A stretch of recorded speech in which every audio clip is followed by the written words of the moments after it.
மாவட்ட ஆட்சித்தலைவர் இடமாறுதல் செய்யப்பட்டிருக்கிறார். மாவட்ட காவல்துறை கண்காணிப்பாளர் உட்பட பல காவல்துறை அதிகாரிகள் தற்காலிக பணி நீக்கம் செய்யப்பட்டுள்ளார்கள். இந்த கருணாபுரம் என்கிற இந்த பகுதி, இந்த வார்டு காவல் நிலையத்திற்கு பின்புறம் உள்ளது. நீதிமன்றத்திற்கு பின்புறமாக உள்ளது.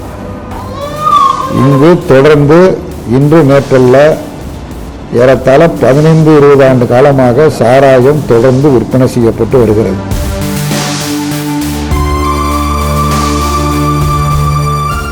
திராவிட முன்னேற்ற கழகம் ஆட்சிக்கு வந்ததற்கு பிறகு 4,63,000 வழக்குகள் பதிவு செய்யப்பட்டிருக்கு.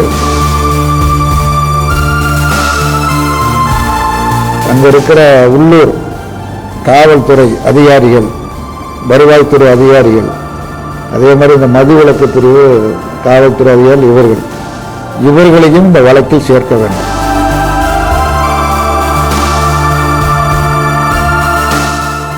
முதலமைச்சர் ராஜினாமா பண்ணணும்னு சொல்றாங்க. எடப்பாடி ராஜினாமா பண்ணா எத்தனை ராஜினாமா பண்ணிருக்கணும்?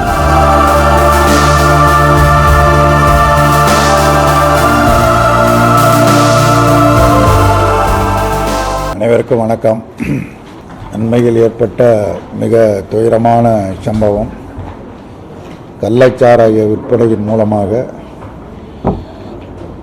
இதுவரையில் 51க்கும் மேற்பட்டவர்கள் மரணமடைந்திருக்கிறார்கள்.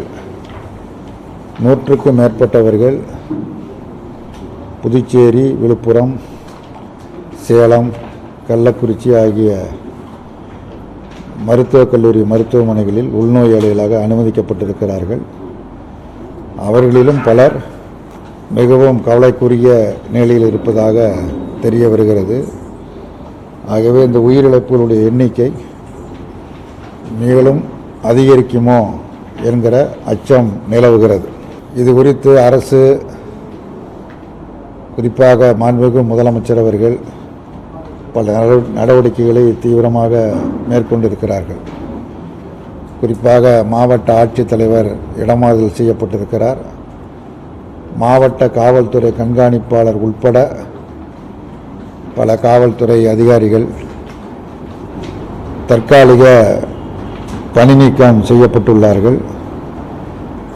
மருத்துவமனையில் அனுமதிக்கப்பட்டிருப்பவர்களுக்கு நான் நேரடியாக நேற்று பார்த்தேன். கள்ளக்குறிச்சி மருத்துவக் கல்லூரி மருத்துவமனையில் மருத்துவர்கள், செவிலியர்கள் தீவிரமான சிகிச்சை அளித்து எப்படியும் உயிர்களை காப்பாற்றிவிட வேண்டும் என்கிற ஒரு நல்ல முயற்சியை எடுத்திருக்கிறார்கள். உண்மையில் அவருடைய சேவை மிகுந்த பாராட்டுக்குரியது.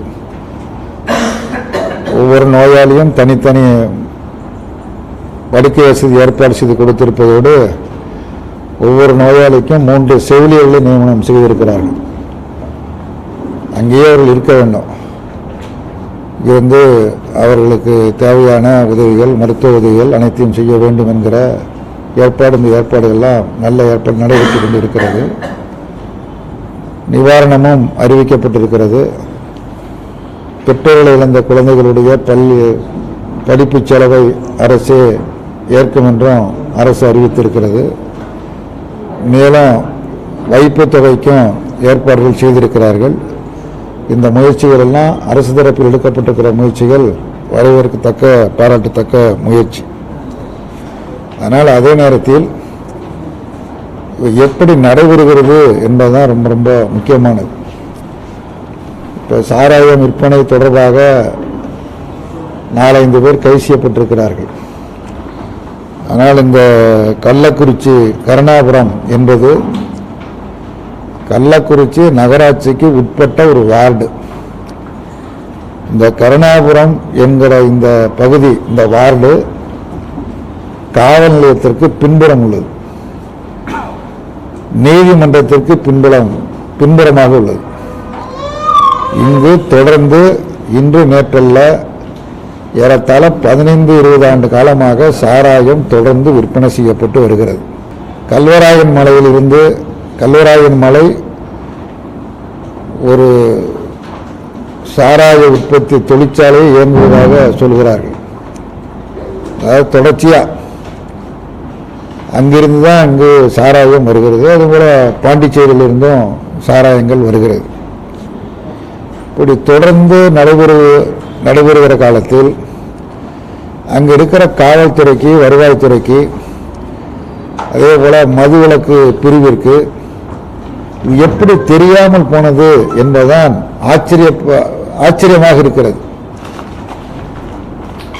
நேற்று கூட சட்டமன்றத்தில் நம்முடைய முதலமைச்சர் அவர்கள் குறிப்பிடுகிற பொழுது, திராவிட முன்னேற்ற கழகம் ஆட்சிக்கு வந்ததற்கு பிறகு 4,63,000 வழக்குகள் பதிவு செய்யப்பட்டிருக்கு. 4,61,000 பேர் கைது செய்யப்பட்டிருக்கிறார்கள். 565 பேர் குண்டர் சட்டத்தில் போடப்பட்டிருக்கிறார்கள் என்கிற செய்தியை சட்டமன்றத்திலேயே முதலமைச்சர் அவர்கள் அறிவித்திருக்கிறார்கள். அப்படின்னா தொடர்ந்து அது நடைபெற்று கொண்டிருக்கிறது என்பது இதன் மூலமாக தெரிகிறது.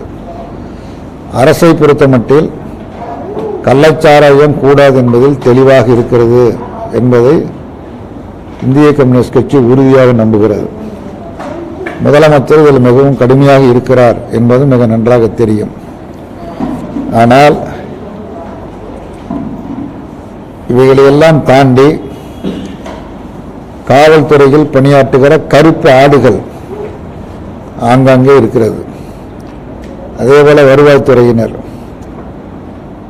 மதுவிலக்கு பிரிவுக்காக தனி காவல் பிரிவே தனியாக இருக்கிறது. இவர்களும் கள்ளச்சாராய வியாபாரிகளும் கள்ளச்சாராயம் காய்ச்சுவர்களும் சேர்ந்த ஒரு கூட்டணி ஆங்காங்கே செயல்பட்டு கொண்டு இருக்கிறது. இது நடவடிக்கை என்பது இப்போ குறிப்பாக கள்ளக்குறிச்சி இந்த கருணாபுரத்தில் ஏற்பட்ட சம்பவத்தை ஒட்டி கள்ளச்சாராயம் விற்பனை செய்தவர்கள் கைது செய்யப்பட்டிருக்கிறார்கள். இன்னும் இதில் பலர் தொடர்புடையவர்களாக இருக்கலாம் என்று அதை பற்றியெல்லாம் தீவிரமாக விசாரிக்க வேண்டும் என்று முதலமைச்சர் உத்தரவிட்டிருக்கிறார். நான் கேட்க விரும்புவது, இந்த காவல்துறை, அங்கே இருக்கிற உள்ளூர் காவல்துறை அதிகாரிகள், வருவாய்த்துறை அதிகாரிகள், அதே மாதிரி இந்த மதுவிலக்கு பிரிவு சேர்ந்த காவல்துறை அதிகாரிகள், இவர்களையும் இந்த வழக்கில் சேர்க்க வேண்டும். அவர்களும் கைது செய்யப்பட வேண்டும். அவர்கள் மீதும் விசாரணை மேற்கொள்ளப்பட வேண்டும். இவர்கள் ஆதரவு இல்லாமல், உடந்தை இல்லாமல், துணை இல்லாமல் இந்த வியாபாரம் 15-20 ஆண்டுகள் நடப்பதற்கு வாய்ப்பே கிடையாது. அப்பொழுது இவர்கள் வார ரீதியாகவோ அல்லது 15 நாளுக்கு ஒரு முறையோ லஞ்சம் பெற்றுக்கொண்டு, சாராயத்திடமிருந்து ஒரு தொகையை பெற்றுக்கொண்டு அனுமதி வழங்கியதன் மூலமாக அவர்களுடைய பாதுகாப்போடு இந்த பணி நடைபெறுகிறது. இன்றைக்கு கூட இந்த சாராயம் விற்பனை செய்வதில் முதன்மையாக இருக்கக்கூடிய ஒரு இடத்துல அவர் குறித்து அங்கு உள்ள பொதுமக்கள் கூறுகிற பொழுது அவரை கண்டித்தோம். இது மாதிரி இங்கே சாராய வியாபாரம் பண்ணக்கூடாது அப்படின்னு கண்டித்தோம். போலீஸே என்ன ஒன்றும் சொல்றதில் நீ வேறு என்ன சொல்றதுக்கு என்று அவர் கேட்டதாக இன்றைக்கு நாளேடுகளெல்லாம் செய்தி வந்திருக்கிறது. ஆகவே இவர்கள் மீதும் இந்த காவல்துறை, குறிப்பாக அந்த ஸ்டேஷன் பக்கத்தில், அந்த தெருவுக்கு முன்னாடி ஸ்டேஷனை அது கடந்தால் தான் அந்த தெருக்கு, அந்த வார்டுக்குள்ளேயே தெருக்குள்ளேயே போக முடியும். அந்த பகுதியில் இருக்கக்கூடிய மக்கள் மிக பெரும்பாலோர் பட்டியலின வகுப்பைச் சேர்ந்த மக்கள். அன்றாடம் காட்சிகள், இவர்களுக்கு சொந்தமான நிலமோ வேறு தொழிலோ எதுவும் கிடையாது. முழுக்க அன்றாடம் கள்ளக்குறிச்சி, விழுப்புரம், சேலம் இது போன்ற நகரங்களில் போய் மூட்டை தூக்குகிற வேலைத்தான் பெரும்பகுதியினர் மூட்டை தூக்குறவர்களை தான் சேர்க்கிறாங்க. அதிலிருந்து கிடைக்கக்கூடிய வருமானத்தை கொண்டு தான் வாழ்க்கை நடத்தி கொண்டு இருக்கிறார்கள். நேற்றைய தினம் அந்த வீடுகள் அனைத்து வீடுகளுக்கும் சென்றோம். ஒரு வீட்டில் ஒரு மனைவி கதறி அழுகிறாங்க, கர்ப்பமாக இருக்கிறாங்க, கணவர் இறந்து போயிட்டார். இன்னொரு வீட்டில் கணவர் அழுகிறார், மனைவி இறந்து போயிட்டாங்க. இந்த சாராயம் குடித்து மனைவி இறந்து போயிட்டாங்க. இந்த மாதிரி பெற்றோர்களை, தாய் இழந்த குழந்தைகள், தந்தை இழந்த குழந்தைகள், இருவருமே இழந்த குழந்தைகள் என மிக மிக கொடூரமான சம்பவங்களாக இந்த சம்பவங்கள் இருக்கிறது. ஆகவே அரசு தீவிரமாக நடவடிக்கை மேற்கொண்டு இருப்பது வரவேற்கத்தக்கது. அந்த காவல் நிலையத்தில் இந்த 15 ஆண்டு காலத்தில் இது ஏதோ திமுக ஆட்சி நடந்தது, கட்சி பிரச்சனை பேசுவதற்குரிய இடம் அல்ல. அதிமுக ஆட்சியில் இருந்த பொழுதும் அந்த ஊரில் சாரம் வித்துக்கிட்டு தான் இருக்கிறாங்க. திமுக ஆட்சிக்கு வந்த பிறகும் வித்துக்கிட்டு தான் இருக்கிறாங்க. அப்போ தொடர்ந்து இது நடைபெறும் என்று சொன்னால் இந்த 10-15 ஆண்டுகளில் அங்கே யாரெல்லாம் பணியாற்றினார்கள் என்பதையெல்லாம் கண்டறிந்து தற்போது உள்ளற வரை அவர்கள் மீதெல்லாம் நடவடிக்கை எடுக்க வேண்டும். அவர்கள் மீது எஃப்ஐஆர் போட வேண்டும், கைது செய்யப்பட வேண்டும், நீதிமன்றத்தில் நிறுத்தி தண்டனையை பெற்றுக் கொடுப்பதற்குள்ள நடவடிக்கைகளை எடுக்க வேண்டும். இது கள்ளக்குறிச்சி ஏற்கனவே விழுப்புரம் மாவட்டத்தில் சம்பவம் நடைபெற்று 22-23 பேர் இறந்து ஓராண்டு காலம் ஆகிறது. அதற்கு அடுத்து இப்பொழுது கள்ளக்குறிச்சியில் இந்த சம்பவம். இந்த சம்பவத்தை விட்டு மிக கடுமையான நடவடிக்கை எடுத்து பலர் தொடர்ச்சியாக கைது செய்யப்பட்டுலாம் வருகிறார்கள். இது தொடர்ந்து நடக்கும். அடுத்து பிறகு பார்த்தா கொஞ்சம் அமைதியாகிடும். அங்கங்கே மறுபடியும் மாமூல் தொடங்கிவிடும். அந்தந்த காவல் சரகத்தில் மாமூல் கொடுத்து விட்டு சாராயம் காய்ச்சுவது, சாராயம் விற்பது என்கிற பணி தொடரும். ஆகவே இந்த காவல்துறையினர் மீதும் வருவாய்த்துறையினர் மீதும் இந்த கலால் பிரிவினர் மீதும் சேர்ந்து நடவடிக்கை எடுக்கிற பொழுதுதான் ஒரு அச்சம் ஏற்படும். எதிர்காலத்தில் இந்த மாதிரியான சம்பவங்கள் நடைபெறாமல் இருப்பதற்கு அது உதவி செய்யும். இது மட்டும் போதாது, மது குறித்து சாராயம் குறித்து ஒரு நல்ல விழிப்புணர்ச்சியை மக்களுக்கு ஏற்படுத்துவதற்கு அரசு கடுமையான நடவடிக்கைகளை மேற்கொள்ள வேண்டும். ஏன்னா மதுவால் இன்றைக்கு மக்கள் சீரழிந்து கொண்டிருக்கிறார்கள். குறிப்பாக அடித்தட்டு மக்கள் தான் பெருமளவுக்கு சீரழிந்து கொண்டிருக்கிறார்கள். ஆகவே மக்கள் மத்தியில் ஒரு விழிப்புணர்ச்சியை ஏற்படுத்தி மது குடிப்பதிலிருந்து அவர்கள் விலகுவதற்குரிய அனைத்து நடவடிக்கைகளையும் மேற்கொள்ள வேண்டும். அரசியல் கட்சிகளும் மேற்கொள்ள வேண்டும், அரசும் மேற்கொள்ள வேண்டும் என்று இந்திய கம்யூனிஸ்ட் கட்சியின் சார்பில் கேட்டுக்கொள்கின்றோம். ஒரு கடும் நடவடிக்கை எடுப்பதன் மூலமாகத்தான் இதை ஒரு முடிவுக்கு கொண்டு வர முடியும் என்பதை தெரிவித்துக் கொள்கின்றோம்.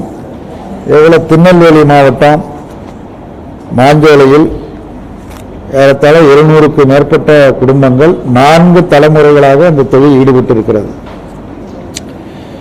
2028ஆம் ஆண்டோடு 28ஆம் ஆண்டு பிப்ரவரியோடு குத்தகை காலம் முடிகிறது என்கிற காரணத்திற்காக எல்லோரையும் வெளியேற்றுகிற படலம் நடைபெற்றுக் கொண்டிருக்கிறது. உயர்நீதிமன்றத்தில் மதுரை கிளை நடைபெற்ற வழக்கில் யாரையும் வெளியேற்றக்கூடாது, அவர்களுக்கு வழங்கப்பட்டிருக்கிற மின் இணைப்பு, குடிதண்ணீர் இவைகளெல்லாம் துண்டிக்கக்கூடாது, பழைய நிலையை தொடர வேண்டும் என்று ஒரு தற்காலிகமான ஒரு தீர்ப்பு வழங்கப்பட்டிருக்கிறது. மாநில அரசு வெளியேறாமல் இருப்பது மட்டுமல்ல, அதை அரசே எடுத்து செயல்படுத்துவதற்குரிய நடவடிக்கைகளை எடுக்க வேண்டும் அல்லது மாற்று ஏற்பாடுகளை செய்ய வேண்டும். இல்லையென்றால் மிக கடுமையான பாதிப்பு ஏற்படும் என்பதை அரசின் கவனத்திற்கு கொண்டு வருவதற்கு நாங்கள் விரும்புகிறோம். அதே மாதிரி நீட்டு நுழைவுத் தேர்வு, நெட்டு தேர்வு பயங்கரமான குளறுபடிகள். மே மாதம் 5ஆம் தேதி தேர்வு, ஆனால் 4ஆம் தேதி வினாத்தாள் வெளியாகிவிட்டது.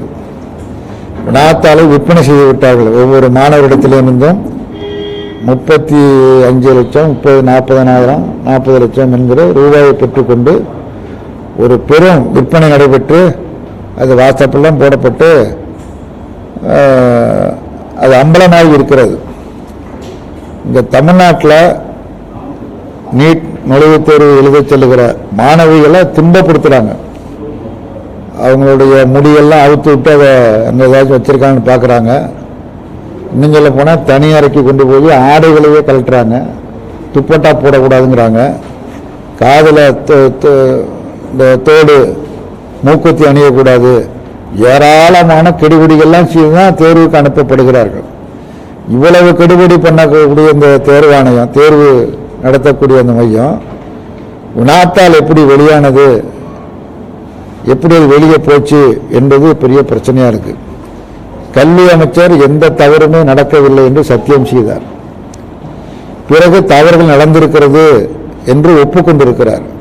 தவறுகள் நடந்திருக்குது, தவறு செய்தவர்கள் மீது கடும் நடவடிக்கை எடுப்போம் என்று திரும்பவும் கூறுகிறார். நீட் நுழைவுத் தேர்வில் தமிழ்நாட்டிற்கு விதிவிலக்கு வேண்டும் என தொடர்ந்து கோரி வருகிறோம். கட்சி வேறுபாடு இல்லாமல், ஆச்சரியம் இல்லாமல் பாஜகவை தவிர மற்ற அத்தனை கட்சிகளும் இந்த கோரிக்கையை முன்வைக்கின்றன. தமிழ்நாட்டிற்கு விதிவிலக்கு வேண்டும் என்று. சட்டமன்றத்தில் இதற்கான மசோதாக்களும் நிறைவேற்றப்பட்டு ஆளுநருக்கு அனுப்பப்பட்டு ஆளுநர் நீண்ட காலம் கிடப்பில் போட்டு வச்சிருந்து பிறகு குடியரசுத் தலைவருக்கு அனுப்பியிருக்கிறார். குடியரசுத் தலைவரை கேட்டுக்கொள்வது தமிழ்நாடு சட்டமன்றத்திற்கு மதிப்பளிக்க வேண்டும். சட்டமன்றம் என்பது தமிழ்நாட்டு மக்களுடைய ஒட்டுமொத்த பிரதிபலிப்பு தான் சட்டமன்றம். ஆகவே அதற்கு மதிப்பளித்து விலக்களிக்க வேண்டும். இந்த நீட்டை தொடர்வதா என்பது என்ன, இன்றைக்கு தமிழ்நாடு மட்டுமல்ல பல மாநிலங்களும் இன்றைக்கு நீட்டு வேண்டாம் என்கிற போர்க்குரல் நாடு முழுவதும் இன்றைக்கு எதிரொலிக்க தொடங்கியிருக்கிறது. தமிழ்நாடு மட்டும்தான் இந்த பிரச்சனை எடுத்துக்கிட்டு இருந்தாங்க. இப்பொழுது கர்நாடகம், கேரளா, ஆந்திரா, உத்தரப்பிரதேசம், பீகார் போன்ற அனைத்து மாநிலங்களிலுமே இது ஒரு பெரும் பிரச்சனையாக உருவெடுத்திருக்கிறது. ஆகவே ஒன்றிய அரசு இதை பற்றியான முறை பரிசீலிக்க வேண்டும், தமிழகத்திற்கு விதிவிலக்கு அளிக்க வேண்டும் என்று வலியுறுத்தி கேட்டுக்கொள்கின்றோம். இதையொட்டி மாணவர் போராட்டங்கள் தொடர்ந்து நடைபெற்று கொண்டு இருக்கிறது என்பதையும் தெரிவித்துக் கொள்கின்றோம். நீதிமன்றங்களில் வழக்கறிஞர்கள் கொடுக்குற அந்த போடுற பெட்டிஷன் இது எல்லாத்தையுமே அனைத்தையும் ஆன்லைனில் தான் கொடுக்கணும் என்று ஒரு புதிய முறையை கொண்டு வந்திருக்கிறார்கள். புதிய முறையை கொண்டு வருவதில் எந்த ஆட்சேபனையும் இல்லை, நவீனங்கள் வரவேற்கப்பட வேண்டியதுதான். ஆனால் அதை கட்டாயமாக்கக்கூடாது. நடைமுறையில் பல பிரச்சனைகள் இருக்கிறது. சிலவற்றை தான் ஆன்லைனில் போட முடியும். அந்த ஆன்லைனில் போடுவதற்கு எல்லா வழக்கறிஞர்களுக்கும் அந்த வசதி கிடையாது, நீதிமன்றங்களையும் வசதி கிடையாது, வழக்கறிஞர்கள்ட்டையும் அனைத்து வசதிகளும் கிடையாது. இது ஏற்றுக்கொள்ளக்கூடிய வகையில் நீதிமன்றங்களிலும் எல்லா நீதிமன்றங்களும் இதற்கான வசதி கிடையாது. உயர் நீதிமன்றத்தில், உச்ச நீதிமன்றத்தில் இருக்கலாம், கீழமை நீதிமன்றங்களெல்லாம் அதுக்கான வசதி எந்த ஏற்பாடும் கிடையாது. எந்த ஏற்பாடுகளும் இல்லாமல் இதை கட்டாயப்படுத்துவது என்பது கூடாது. இப்பொழுது உயர்நீதிமன்ற நீதிபதி 2 வகையிலும் போடலாம், வழக்கம் போலவும் செய்யலாம், ஆன்லைனையும் போடலாம்னு சொல்லி அனுமதிச்சிருக்காங்க. இதை கட்டாயமாக்க கூடாது என்று இந்த வழக்கறிஞர் கூட்டத்தின் சார்பாக வலியுறுத்தி கேட்டுக்கொள்கின்றோம். அதேபோல இந்திய தண்டனை சட்டம், குற்றவியல் நடைமுறை சட்டம், சாட்சிய சட்டம், இந்த 3 சட்டங்களையும் நிறுத்தி வைக்க வேண்டும். புதிதாக தேர்தல் நடைபெற்று நாடாளுமன்றம் அமைக்கப்பட்டிருக்கிறது. புதிய நாடாளுமன்றத்தில் இவை குறித்து முறையாக விவாதம் செய்து அமல்படுத்துவதற்குள்ள முயற்சிகளை மேற்கொள்ள வேண்டும். அதே நேரத்தில் இந்த சட்டங்களுக்கெல்லாம் சமஸ்கிருதத்தில் பெயர் சூட்டக்கூடாது. சமஸ்கிருதம் மிக குறைவான பகுதி மக்கள் பேசுகிற மொழி அது. நான் அந்த மொழியை நாங்கள் ஒன்றும் சொல்லலை, மிக குறைவான மக்கள் பேசுகிற மொழி, எல்லாருக்கும் அது தெரியவும் தெரியாது. சமஸ்கிருதத்தில் இந்த பெயர் சூட்டுகிற அந்த திணிக்கிற வேலையை ஒன்றிய அரசாங்கம் கைவிட வேண்டும் என்று கேட்டுக்கொள்கிறோம்.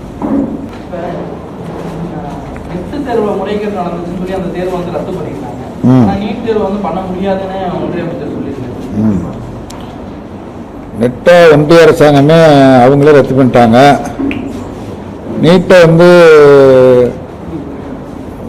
இந்த மாணவர்களை சேர்ப்பதை கைவிடணும்னு நீதிமன்றத்தில் வழக்கு நடக்குது. ஆனால் நீதிமன்றம் அது ஏற்க மறுக்குது. அதில் முறைகேடு நடந்திருக்குது, வினாத்தாள் வெளியாகி விட்டது, பல குளறுபடி நடந்திருக்குது. வினாத்தாள் வெளியானது மட்டுமல்ல, என்ன பதில் எழுத வேண்டும் என்பது ஆள் வைத்து எழுதியெல்லாம் கொடுத்துருக்குறாங்க. அதெல்லாம் முறையாக நடந்திருக்குது. 720 மதிப்பெண்கள், இந்த எந்த காலத்திலையும் இவ்வளோ அதிக மதிப்பெண்கள் அதிகமான மாணவர்கள் பெற்றதே கிடையாது. இந்த முறை பெற்றிருக்கிறாங்க. ஒரே மையத்தில் தேர்வு எழுதிய 7 பேர் 720 மதிப்பெண்கள் பெற்றிருக்காங்க. முறைகேடு நடந்திருக்கிறது, முதல்ல நடக்கலைன்னாங்க. பிறகு ஒன்றிய அமைச்சர் ஆமாம் நடந்திருக்கிறது, உண்மைதான் என்று அவரை ஒப்புக்கொண்டிருக்கிறார். ஆகவே இந்த தேர்வையை மறுபரிசீலனை செய்ய வேண்டும்.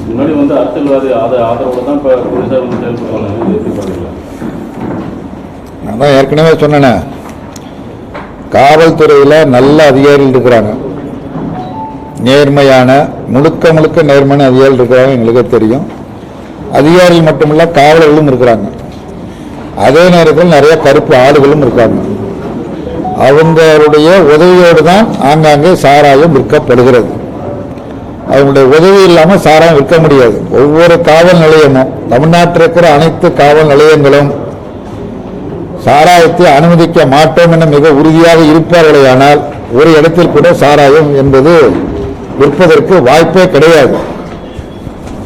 அங்கங்கே இருக்கிற ஒரு சில இடங்களில் அங்கங்கே உள்ளூரில் இருக்கிற இந்த காவல் நிலைய அதிகாரிகள் காவலர்கள் விற்பதற்கான மாமூல் வாங்கி கொண்டு விற்பதற்கு அனுமதிக்கிறார்கள். அதனால தான் இந்த பிரச்சனை வருகிறது.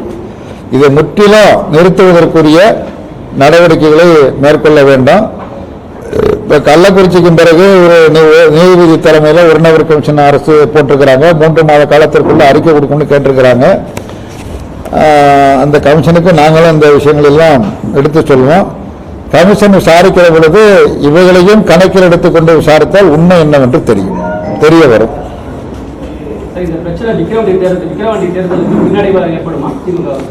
இதுக்கும் அதுக்கும் சம்பந்தம் கிடையாது. விக்கிரவாண்டி தேர்தலில் எங்கள் அணிதான் வெற்றி பெறும். திமுக வேட்பாளர் லட்சக்கணக்கான வாக்கு வித்தியாசத்தில் வெற்றி பெற இது ஒரு சம்பவம், இது ஒரு நிகழ்வு. ஒரு நிகழ்வின் காரணமாக ஒரு தேர்தல் முடிவெல்லாம் ஒன்றும் வராது. அதை பயன்படுத்த முயற்சி பண்ணுவாங்க. அதிமுக விக்கிரவாண்டி தேர்தலில் ஏன் போட்டி போடலைங்கிறதுக்கு சொன்ன விளக்கம் ஏற்புடைய விளக்கம் அல்ல. தேர்தல் சரியாக நடக்காது, நேர்மையாக நடக்காது. தேர்தல் நடத்துகிற தேர்தல் ஆணையம் தான் தேர்தல் நடத்துது. அந்த தேர்தல் ஆணையத்தை நம்பி தான் இப்போ நாடாளுமன்ற தேர்தலில் 40 தொகுதியிலும் அதிமுக போட்டி போட்டாங்க. அதே தேர்தல் ஆணையம் தான் விக்கிரவாண்டி இடைத்தேர்தலும் நடத்துது. தேர்தல் ஆணையத்தின் மீது பழி சுமத்திட்டு போட்டி போடலன்னு சொல்றாங்க. சட்டமன்றத்தில் பாஜக, பாமக, அதிமுக ஒரே நிலையை எடுக்கிறாங்க. இதிலிருந்தே தெரிந்து கொள்ளலாம் இவங்க ஏன் போட்டி போடலாங்கிறத பற்றி என்னங்கிறத புரிந்து கொள்ளலாம். இது ஒரு உள்நோக்கம் உடையது. இந்த உள்நோக்கம் வெற்றி பெற இந்த உள்நோக்கம் இல்லை. எதுக்காக இவங்க போட்டி போடலைங்கிறது எல்லாருக்கும் தெரியும். இந்த உள்நோக்கம் ஒருபோதும் வெற்றி பெறாது. அந்த திமுக தலைமையிலான கூட்டணி நாடாளுமன்றத்தில் வெற்றி பெற்ற அனைத்து கட்சிகளும் ஒருங்கிணைந்து களத்தில் நின்று வாக்காளர்களை சந்தித்து வாக்குகளை பெறுவதற்குள்ள அனைத்து முயற்சிகளும் மேற்கொண்டிருக்கின்றன. கடந்த 14ஆம் தேதி நடைபெற்ற செயல் வீரர்கள் கூட்டம் நடைபெற்ற கூட்டமே வெற்றியை தீர்மானித்து முடித்துவிட்டது. அவ்வளவு சிறப்பாக மிகுந்த எழுச்சியோடு இந்த கூட்டம் நடைபெற்றிருக்கிறது. ஒவ்வொரு கட்சிகளின் சார்பாகவும் பொறுப்பாளர் நியமிக்கப்பட்டிருக்கிறார்கள். எங்கள் கட்சி சார்பாகவும் வாக்குச்சாவடி வாரியாக பொறுப்பாளர் நியமிக்கப்பட்டிருக்கிறார்கள். அதே போல ஒவ்வொரு கட்சியும் நியமிச்சிருக்கிறாங்க, இணைந்து செயல்பட்டு கொண்டிருக்கிறாங்க. இந்த சம்பவத்தால் எந்த பாதிப்பையும் அது ஏற்படுத்தாது.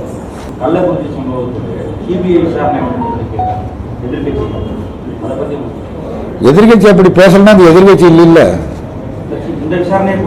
இந்த விசாரணையே போதுமானதுதான். எதிர்கட்சிகள் அவங்க கடமைக்கு ஏதாவது சொல்லிட்டு தான் இருப்பாங்க. அதுபடி சொல்றாங்க. முதலமைச்சர் ராஜினாமா பண்ணணும்னு சொல்றாங்க. எடப்பாடி ராஜினாமா பண்ணா எத்தனை ராஜினாமா பண்ணியிருக்கணும்? ஒரு ராஜினாமா இல்லை.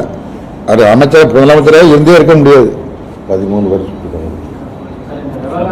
இதில் தூத்துக்குடியில் துப்பாக்கி நடந்தது. துப்பாக்கி சூடை பற்றி எடப்பாடி பழனிசாமி என்ன சொன்னார்? முதலமைச்சர் தொலைக்காட்சியில் பார்த்தான் தெரிந்து கொண்டாரு. எந்த முதலமைச்சராவது இப்படி சொல்லுவாங்களா? என்ன அன்றாடம் தமிழ்நாட்டில் என்ன சம்பவம் நடைபெறுகிறது என்பது உடனுக்குடன் தெரிகிற இடத்துல அந்த வாய்ப்பை பெற்றிருப்பவர் தான் முதலமைச்சர். இங்கே நீ கூட்டம் நடக்குதுன்னா நம்ம முதலமைச்சருக்கு தெரியும். துப்பாக்கி சூடு நடந்து 13 பேர் செத்ததுக்கு பிறகு பல பேர் காயப்பட்ட பிறகு தொலைக்காட்சியில் பார்த்து கொண்டு தான் பார்த்தான் தெரிந்து கொண்டேன் அப்படின்னாரு. அந்த மாதிரி முதலமைச்சர் சொல்லலை. உடனடியாக 18ஆம் தேதி சம்பவம் 19ஆம் தேதி உடனடியாக நடவடிக்கை எடுத்து மாவட்ட ஆட்சித்தலைவர் இது இடமாறுதல் மாற்றப்பட்டிருக்கிறாரு. எஸ்பி உட்பட பல பேர் தற்காலிக பணி நீக்கம் செய்யப்பட்டிருக்கிறாங்க. பாதிக்கப்பட்டவர்களுக்கான உதவிகள் அளிக்கப்பட்டிருக்கிறது. சட்டமன்றம் சொல்றாங்க, ஓடி ஒழிய மாட்டேன் அப்படின்னு சட்டமன்றத்திலே முதலமைச்சர் சொல்லியிருக்கிறாரு. கள்ளச்சாராயம் ஒரு புறம் இருந்தாலும் இப்போ அரசு மதுபானம் போலி மதுபானம் 24 மணி நேரமும் விற்கிறாங்க. இது மாநகர அதிகம் நடமாட்டம் உள்ள பகுதியில் தான் விற்கிறாங்க. அதிகாரி போலி மதுபானம் விற்கிறத பற்றி எனக்கு தெரியாது. அந்த மாதிரி நீங்கள் தான் சொல்கிறீங்க. அது மாதிரி இருந்தால் தப்பு. அது மாதிரி புகார்கள் எதுவும் வரல. நம்ம பேசுவது கள்ளச்சாராயம். கள்ளச்சாராயத்திற்கு அனுமதி கிடையாது. அது அங்கங்கே இருக்கிற காவல் நிலையங்கள் முறையாக செயல்பட்டால் நிச்சயமாக கள்ளச்சாரம் வருவதற்கு வாய்ப்பே கிடையாது. பூரண மதுவிலக்கு நல்ல கோரிக்கை. இந்தியா முழுவதும் அமல்படுத்தலாம், தமிழ்நாட்டிலையும் அமல்படுத்தலாம். இந்தியா முழுவதும் கேரளத்தில் கல்லுக்கடை, சாராயக்கடை, பிராந்தி கடை இருக்கும். பாண்டிச்சேரியில் கல்லுக்கடை, சாராயக்கடை, பிராந்தி கடை இருக்கும். ஆந்திராவில் இருக்கும். சுற்றியும் எல்லா கடையும் இருக்கும். தமிழ்நாட்டில் மட்டும் மதுவிலக்கு அமல்படுத்த முயற்சி பண்ணால் அது வெற்றி பெறாது, தோற்று தான் போகும். சொல்றதுக்கு நல்லா இருக்கும். நடைமுறையில் சாத்தியமே கிடையாது. கல்லூரிக்கு அனுமதி கொடுக்கணும் தமிழ்நாட்டில் சொல்லி ஒருத்தர் யாரு கேட்குறா? நிறைய பேர் இப்ப ஆரம்பிச்சிருக்காங்க. யாரு கேட்குறா? சட்டசபையில் காங்கிரஸ் எம்எல்ஏ ஒருத்தர் கேட்டிருக்கிறாரு, துரைமுருகன் சொல்லியிருக்கிறாரு, காங்கிரஸ் கட்சி உறுப்பினரே கேட்டிருக்கிறாரா, நல்லது அப்படின்னு இருக்காரு. அதுக்கு மேலே அவர் சொல்ல விரும்பல. அதாவது ஒரு சம்பவம் ஏற்பட்டுச்சு அப்படிங்கிறதுக்காக உடனே கள்ளுக்கடையை தர, உடனே சாராய கடையை தர, ஒரு பக்கம் மது பூரண மதுவிலக்கு வேணும், அப்புறம் மறுபுறம் கள்ளுக்கடையை திறக்கணும், சாராய கடையை திறக்கணும். அதை திறந்தா இது நின்று போயிடும் அப்படின்னா எது திறந்தாலும் எல்லாம் இருக்கும். இது கள்ளுக்கடை திறந்தா அதில் ஊமத்தங்காயை போட்டு அது வியாபாரம் பண்ணுவோம், அதில் 4 பேர் சாவா. அப்போ நல்ல கல்லா கொடு சர்க்கார், இப்படி கோரிக்கை எல்லாம் வரும். கள்ளுக்கடை திறக்கணுமா சாராய கடை திறக்கணுமாங்கிறதுலாம் அடுத்த விஷயம். இப்பொழுது பிரச்சனை கள்ளச்சாராயம். அதில் இந்த மெத்தனால் கலந்து விற்றது, அதுதான் பெரும் பிரச்சனை. முதலமைச்சருக்கு உத்தரப்படுது எங்கிருந்து வந்தது. இப்போ இன்னைக்கு என்ன செய்தி? ஹைதராபாத்திலிருந்து இது வருகிறது அப்படின்னு ஒரு செய்தி வந்திருக்கு. ஹைதராபாத்திலிருந்து ரயில் மூலமாக சென்னை வந்து, சென்னையிலிருந்து புதுச்சேரி போய், புதுச்சேரியிலிருந்து இங்கே கள்ளக்குறிச்சிக்கு வந்திருக்குன்னு செய்தி வருது. இதை எப்படி தடுப்பது? இதை தடுக்க முடியுமானா தடுக்க முடியும். காவல்துறையில் கருப்பு ஆடுகள் இல்லை என்றால் இவை அனைத்தையும் தடுத்து நிறுத்த முடியும்.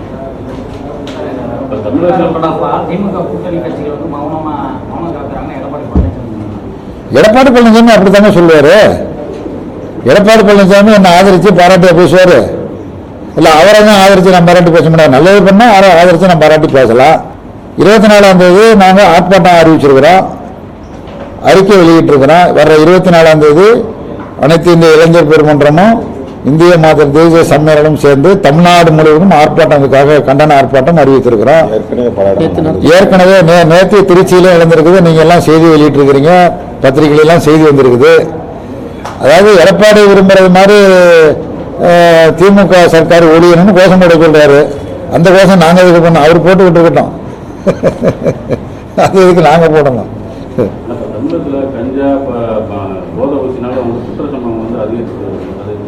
அது பூரா இதுல இருந்தா வருது. நம்ம குஜராத்ல இருந்தா வந்துட்டு இருக்குது. குஜராத் துறைமுகத்துல இருந்தா வந்துட்டு இருக்குது. அதானி துறைமுகம் இருக்குல்ல, அங்க இருந்தா வந்துட்டு இருக்குது. பிஜேபி தான் ஆட்சியில் இருக்குது. அங்க நிறுத்திட்டாங்கன்னா அது வராது. அதுக்கு ஏற்பாடு பண்ணணும். தமிழக அரசு எடுக்க வேண்டிய நடவடிக்கை எடுத்துக்கிட்டு தான் இருக்குது, பிடிச்சிக்கிட்டு தான் இருக்கிறாங்க. இருந்தாலும் அங்கிருந்து வருது இல்ல அம்பு. எங்க இருந்து அம்பை ஏவனது யாருன்னு பார்க்கணும்ல. அம்பை கோச்சிட்டு என்ன பண்றது? அம்பு ஏவி விடுறது குஜராத்தில் இருந்து. ஏற்கனவே பல முறை சொல்லிட்டோம், சட்டசபையிலும் சொல்லியாச்சு. அது அங்கே நிறுத்த முடியல. மதுவிலக்கை பூரணமாக அமல்படுத்துகிற போதையில்லா மாநிலம் என்று குஜராத் அறிவிக்கப்படுது. அங்கதான் அங்கிருந்து தான் இறக்குமதியாக இங்கே வந்துட்டு இருக்குது. அது நிறுத்தினா இங்கே நிறுத்தினா அதை வருவதை நான் ஆதரிக்கல. எந்த போதைப் பொருள் சட்டவிரோதமாக பயன்படுத்தப்பட்டாலும் விற்பனை செய்யப்பட்டாலும் அனைத்தும் தடுத்து நிறுத்தப்பட வேண்டாம். உள்ளூர் காவல்துறையினர் உறுதியாக நடவடிக்கை மேற்கொண்டால் நிறுத்த முடியும். நிறுத்த முடியாதெல்லாம் ஒன்றும் கிடையாது, நிச்சயமாக நிறுத்த முடியும். தமிழக அரசு தடுக்க தவறிட்டு நாங்கள் இல்லை, உள்ளூர் போலீஸ் தடுக்க தவறிட்டுன்னு சொல்றேன். அவர் தான் முதலமைச்சராக இருக்காரு, அதான் சட்டசபையிலே சொல்லியிருக்கிறாரு. அவரே ஒவ்வொரு ஸ்டேஷனாக வரணுமா? அது எப்படி சாத்தியம்? அது இந்திய கம்யூனிஸ்ட் கட்சி நான் மாநில செயலாளர், ஒரு மாவட்டத்தில் எங்கே தேவைப்படுதுன்னா ஒவ்வொரு மாவட்டமாக நம்ம போயிட்டு இருக்க முடியுமா? அந்தந்த மாவட்டம் தான் எல்லாம் கவனிச்சுக்கணும். உள்ளூர் போலீஸு கவனமாக இருக்க வேண்டும். உள்ளூர் போலீஸு கருப்பு ஆடுகளாக இருக்கக்கூடாது. திரும்ப திரும்ப அதான் சொல்ல முடியும்.